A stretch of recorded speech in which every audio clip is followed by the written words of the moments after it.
हम करेंगे हर मजलूम की हिमायत। बिस्मिल्लाहिर्रहमानिर्रहीम। अस्सलाम वालेकुम। मैं हूँ हुरैन फातिमा और आप देख रहे हैं हिमायती न्यूज़ HD चैनल। नजर डालते हैं आज की अहम खबरों पर। एशिया कप के मैचेस के औकात-कार में तब्दीली।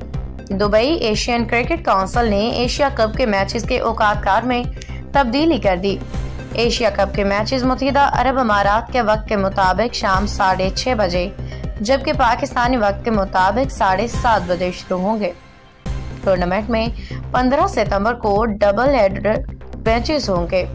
अबुधाबी में यूएई और ओमान के दरमियान मैच दोपहर 4:30 बजे जबकि दुबई में श्रीलंका हांगकांग के दरमियान मैच शाम को मुकामी वक्त 6:30 बजे शुरू होगा। मैचेस के औकात-कार में तब्दीली मौसम और शायकीन की आसानी को मद्देनजर रखते हुए की गई है। इससे कबल एशिया कप के मैचेस शाम को मुकामी वक्त 6 बजे शुरू होने का शेड्यूल जारी किया गया था। अब तक के लिए इतना ही। मजीद खबरों और अपडेट से बाखबर रहने के लिए देखते रहें हिमायती न्यूज़ HD चैनल।